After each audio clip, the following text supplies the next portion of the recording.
Hey, folks, welcome to the second episode of Dropping the Hook. My name is Bert Forbes. I'm going to be with you tonight along with Tim Cutshaw and Timothy Cutshaw. But we're going to be talking about the Smoky Mountain Super Pool coming up and talk a little bit about their history because Tim Cutshaw has been in this sport for a very long time, one of the top mini rod drivers in the area and in the country.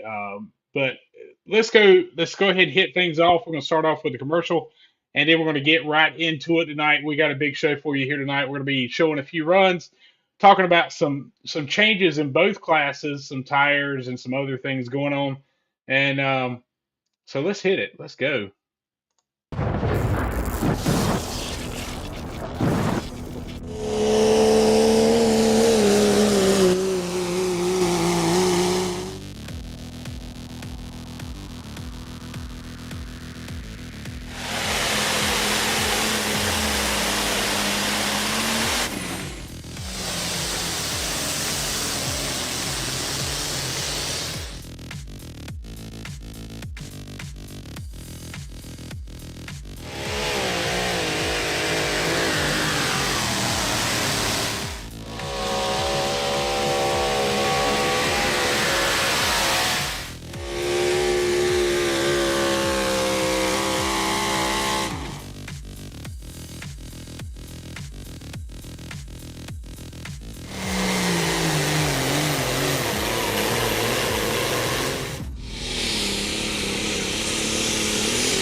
Well, welcome the Cutshaws, Tim Cutshaw, Timothy Cutshaw.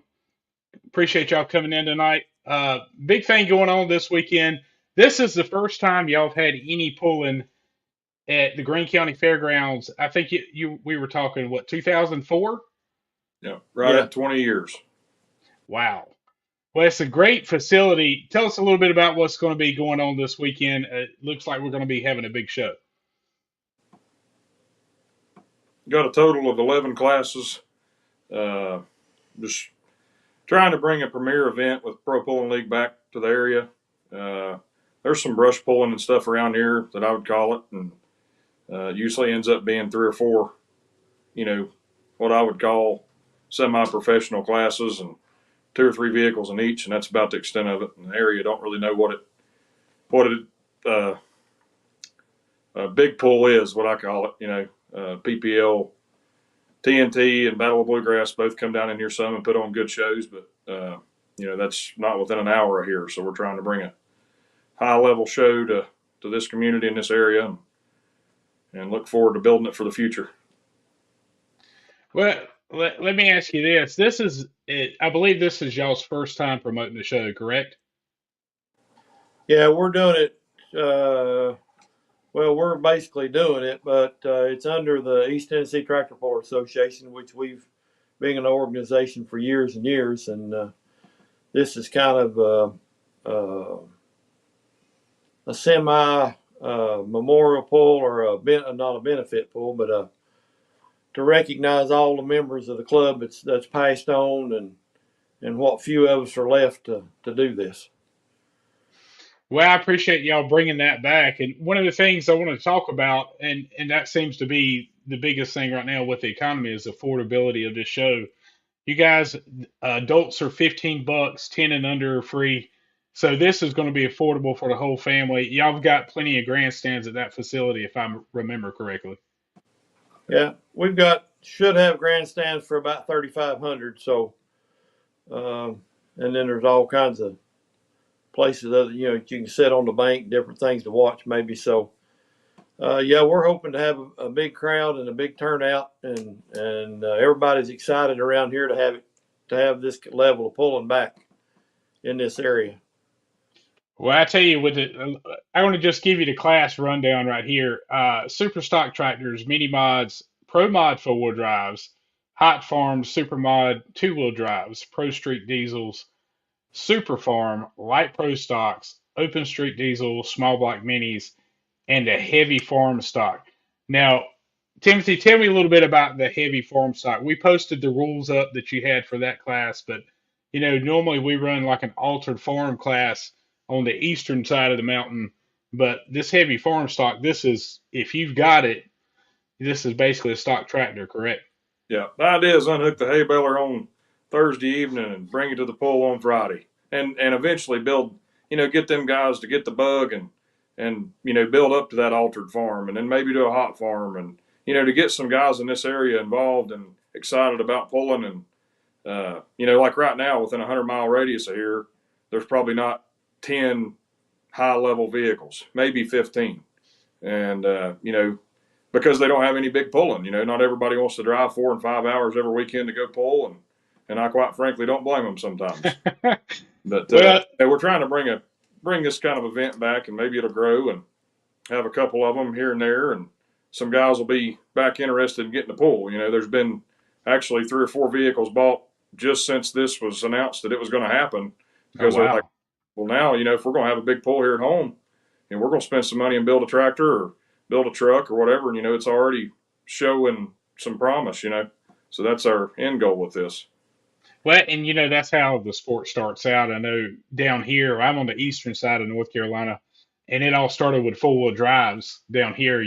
Everybody got their farm truck on Friday night in Pine Tops and went and ran it. Some of them were taking out, you know, farm product. I mean, I've seen them take bales of tobacco out the back of the truck, go run at a tractor pull, and then put the bales back in the truck. That was kind of the thing. So, and I see you got to get the bug. I mean, that's the biggest thing. Y'all have been in pulling a long time, and you always have that itch. And I know, Mr. Cutshaw, you've had. I mean, you have pulled. Let's talk about you a little bit in your history. I've seen you pull since the mid '90s. I used to go around with Jamie, and there was Troy Dahl and Thomas Coleman, and that whole bunch on the eastern side of the state. Y'all used to make that travel all the time. And I tell you one thing, there you were a tough competitor in the late '90s and early 2000s around here. There were weekends where I've seen you shut out everybody, and everybody was like, "What is he doing?" But I tell you one thing, y'all had that baby dialed in for a long time and still do. Yeah, we just happened to look up on horsepower and gear combination to make it hook to the track, and it would hook. Didn't matter if it was a bad track or a good track. It always you had to change your driving style a little bit, but it always worked good. Yeah, I've been in this. I started in garden tractors in '76, so I've been doing this quite a few years. I think Well, I've what? missed, I think I've missed 2 years since 1976 pulling. Wow, you're up there with Alan Brown and Jimmy Johnson as far as the years running there. What's probably been your I know you, and I'm going to probably bring this out a little bit.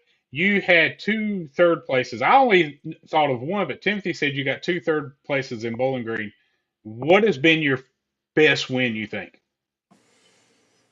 Well, we got, like he said, we got 2/3 in Bowling Green. That was in 2000, I think. And then we went to Louisville. We pulled in Louisville in 80, 84 and 85. And I finished fifth in 85 out of 22 vehicles up there. That was when we was pulling 1550 back then, natural aspirated motors. Oh wow. But I mean, I consider every win a good one. But yeah, we pulled at St. Louis and put it in the sand pile at St. Louis, which was a good pull. And then we done the same in Indianapolis. So I mean, we've been all over everywhere pulling, uh, east of the Mississippi, I'd say. But uh, Can't forget Fort Wayne. yeah, Fort Wayne was good. I mean, we've been to a lot of places and been real fortunate. God's blessed us with good travel, safe travels, and very few breakdowns on the road, and very few engine troubles with the mini rod. So we've been real fortunate with being able to do it and keep everything together. What's been your biggest challenge? I know tires has been a big challenge in mini rods over the last probably 7 or 8 years, more or less. But what's been your biggest challenge, say, in the last decade with pulling? Well, I built a new. We went from an aluminum wedge chassis to a tubing chassis in 14 or 15, and I've struggled with that ever since I built it. I've just never been able to make that chassis work like my aluminum chassis did, or the wedge chassis. And a lot of the two-wheel drives have the same problem. They get a tube chassis and it's just too rigid. And I think that's what's wrong with mine. It's just too rigid. But you can't limber it. You can't go back to a wedge chassis. We got way too much motor and too much weight now. They just won't handle it. Yeah, that's one of the things back in the day. I remember in the '90s, Ronnie Grant. You remember the old lightning bolt tractor he had? When he would pick up the front end, you would literally one tire would be touching the ground while the other one was torqued up, and that Yeah, was with one of them aluminum wedge chassis yeah. back in the day. So, but uh, folks, if you're watching with us tonight, let us know where you're watching us from. We appreciate you joining us here tonight. We're going to try to bring something to you every couple of weeks or right before a pull, a couple of days before. Talk to the promoters, talk to some pullers, give you a little bit different aspect of what's going on. Um, but I tell you what, I got to run from you in. Let's see here. Mr. Cutshaw, I'm gonna bring this one up and I'm gonna pull us down. But this is your run in Rich Hill last year, and then I'm gonna compare it to Timothy's run at the same right after yours. So just hang tight just for a second. I'm gonna bring you up to the stage.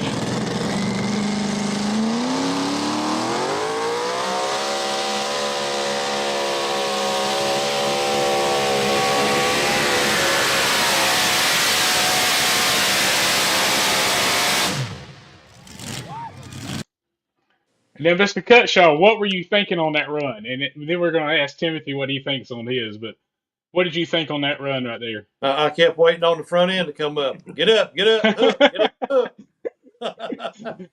I mean, you still had a good. It was a good distance, but mini rods, you really want that front end up what a foot or so. Yeah, it usually works anywhere between 8 inches and a foot. If it gets much higher than that, it gets out of control. But if you can keep it down low, that means it's hooked pretty good, and normally you're going to travel. But I don't know that track for some reason that, like I said, the tractor just doesn't hook. That chassis doesn't hook like my old one did. Would. So I've been struggling with that, trying to figure it out, and asking all kinds of questions, all kinds of different people, and nobody can give me a real good answer of why it does what it does. That's one of the challenges with any chassis. And you can build two of them the same, and it doesn't matter. We've had a lot of teams have the same identical chassis, but they both respond differently Oh yeah, to how they work. And it could be tires, it could be just the way something's welded or put together. You never know. yeah. So, all right, Timothy, I'm gonna bring this one up. Same place.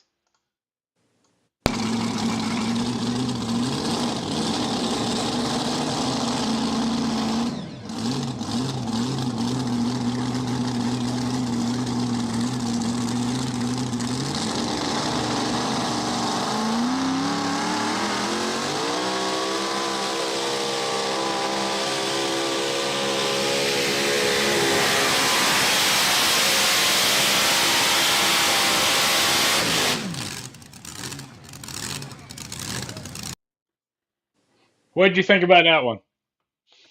Wish it had a little better tire on the back to not give up because I was going to hurt some Emmys that night.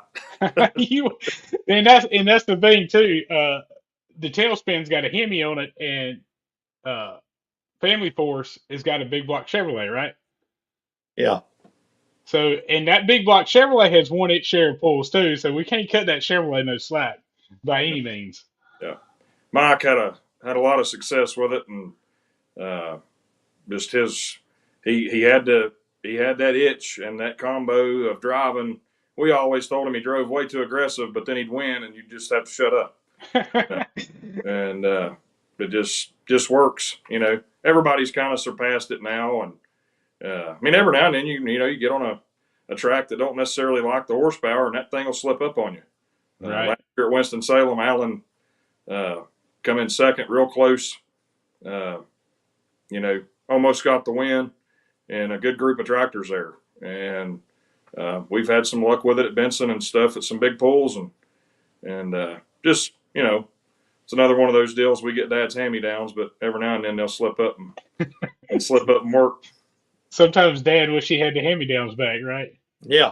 That road deck that he ran for years. Oh yeah. I think all of us lost some sleep when he sold that motor, because that tractor, that head and engine probably won more than anything in the country. Because, I mean, heck, he run that thing from, 90? From 95 or something 90, all the way through 90, like 2015. 14. Or That engine had the Backman heads on it, right? Yeah.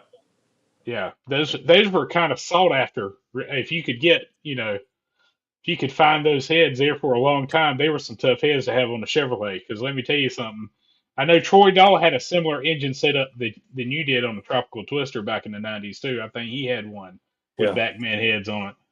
But that was definitely a combo that worked for you. But Timothy, I'm going to switch gears a little bit. Pro Street Diesels, that class, and I was talking to you about it the other night. That's one class that seems to is starting to pick up a little bit of steam. We've got, I think, 7 trucks on the point series. We got some guys coming from out of state coming down to pull with us all year long. But I tell you one thing, whatever you did over the winter, that truck has kind of woken up. I mean, you've had several second places and picked up a win in Ware Shoals. Yeah, we had heard some rumor that a real good truck had been bought, and got a real good friend that just had a baby, and he told me, he said, let's throw the kitchen sink at it and try to go after him, and let me borrow a short block, and we finished it up and got it on the dyno a week before Albemarle, and throwed it in the truck, started it the first time Thursday, loaded Friday, and come to Albemarle, and thought we had a pretty good motor combo there. We made good power and got over there, and it shelled the driver's side axle out of it about 20 foot, and that kind of was a buzzkill, to say the least. But then we started, we've just had to, with the added power, that kind of upset the chassis, and Ware Shoals just kind of done everything that I didn't think that would work, and it won. So I was like, well, okay, let's start over, and everything that we thought we knew, we hadn't had this power before, so just Jeremy's got a real good piece, and others in the class do too, and it's just been a struggle to get it all dialed in, and I think we're getting closer, and then this weekend I'm hoping for some real good competition from up north to come down, and hoping for 10 to 15 trucks and maybe even some added purse money. So we're looking to really make that a crowd favorite for the weekend. Well, I tell you one thing, that class is always exciting, and that I think the biggest thing is it's a relatable class to everybody. It's stock DOT tires, and most of these guys that we have down here are Dodge Cummins. I've heard there's a couple of Chevrolets that are being worked on, but haven't seen them yet. But I tell you, and that's something, if you want to get into the sport, start out in the open street diesel and then go into pro street diesel. And we do have an open street diesel class. In fact, we're running this weekend. That's a good way to get in. Do a little tweaking and tuning, get the bug, and step up. That's another good class to step up in. I'm going to show your run, because that was probably one of the prettiest runs I have seen.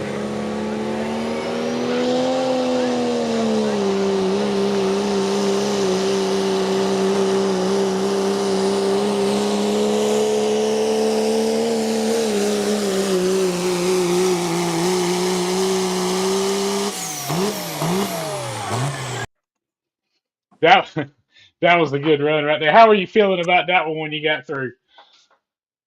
Well, I've got a bad habit of forgetting to take my hand off the throttle, and I've got a really bad habit in the mini rod when we make what we call a hero pass, the old fist bump, and forgot the hand was still on the throttle, and that's what the revving it up 3 or 4 times there was to explain my uh, excitement. It was what we call a hero or a zero that night, and it happened to be a hero. I went to the completely opposite side of the track as everybody else, and I knew it was either going to be a hero or a zero, and it happened to be a hero that night. So that was nice for sure. Yeah.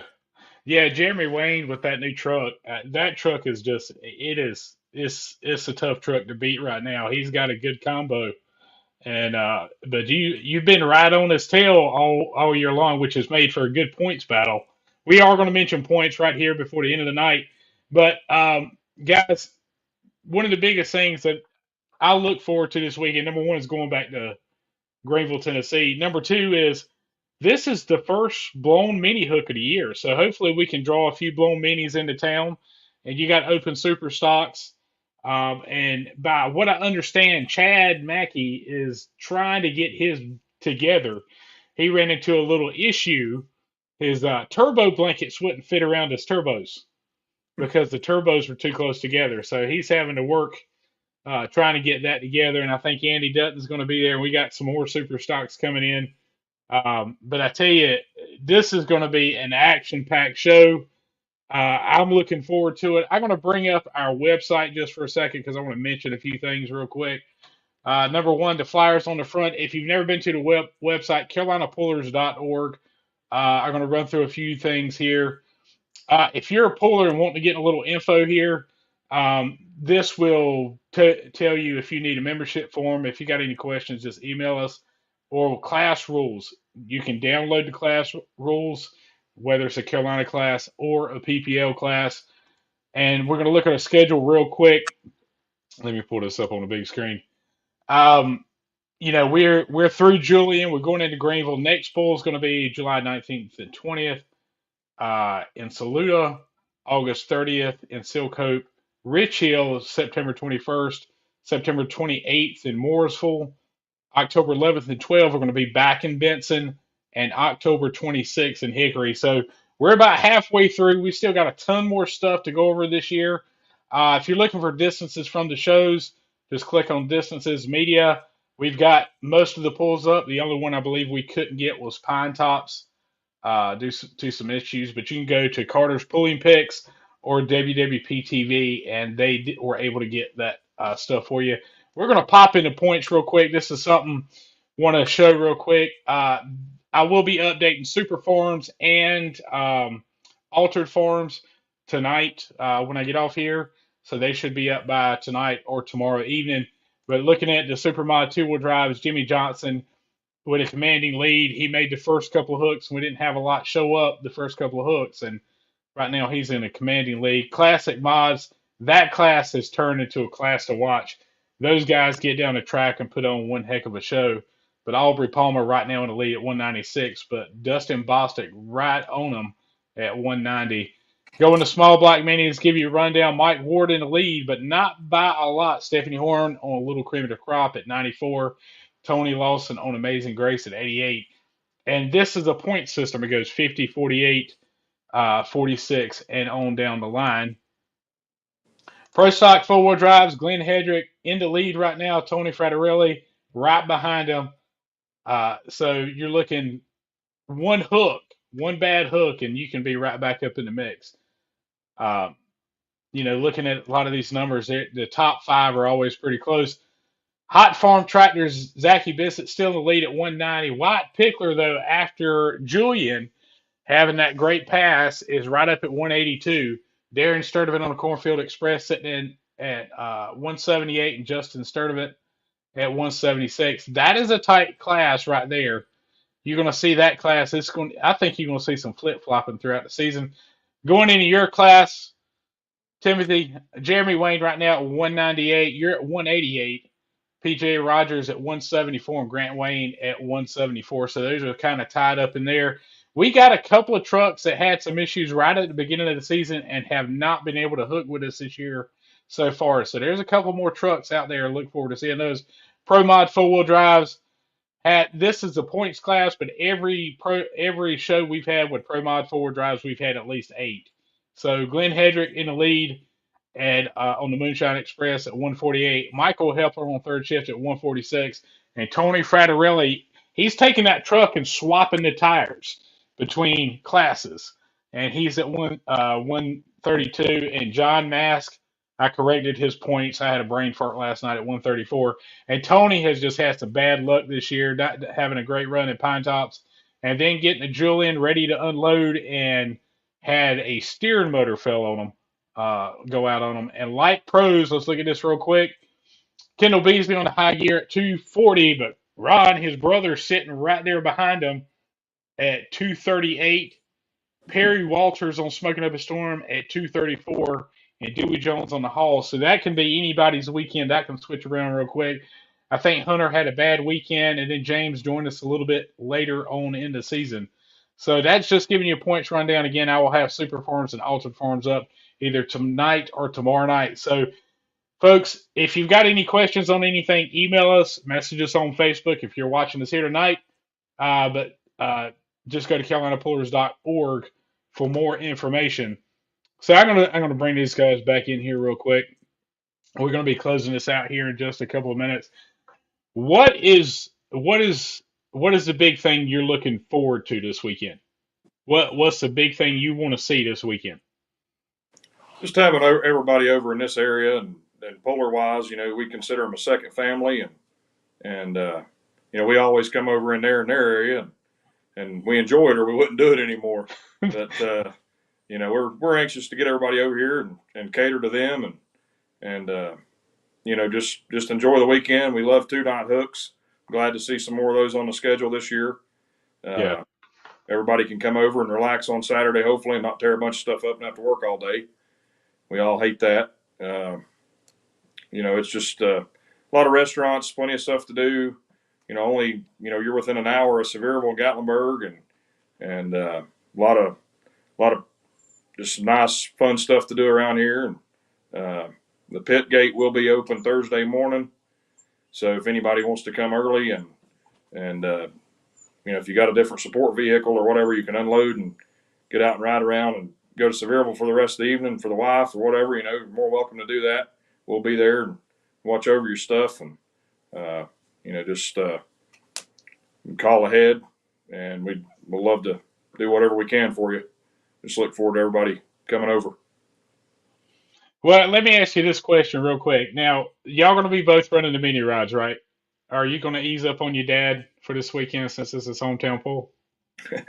I don't think I'm going to run the mini. I think Alan's going to. Alan is, yeah. Yeah.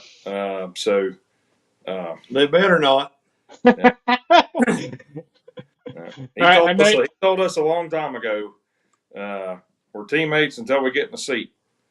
And then he also told me the day that we leave the house and we think, well, if we get in the top 5, we'll be happy.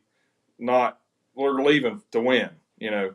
Not being cocky by that. I mean, we're not going to be mad if we don't win, but I don't leave the house for second place, and he don't either. Reality is sometimes you don't get there, but right. We're competitive, and that's what we love about the sport. And we do a lot of our own work, and kind of means more, to not necessarily what we call a store-bought tractor. That's what we enjoy more than anything is designing our ideas, putting our ideas on either the mini rod or his truck either, and see how we compete with everybody else, and that's where the satisfaction comes from more than anything else, really.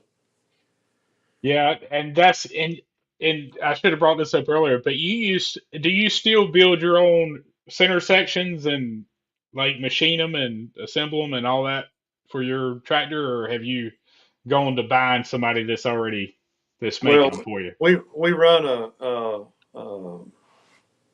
Bultman third member.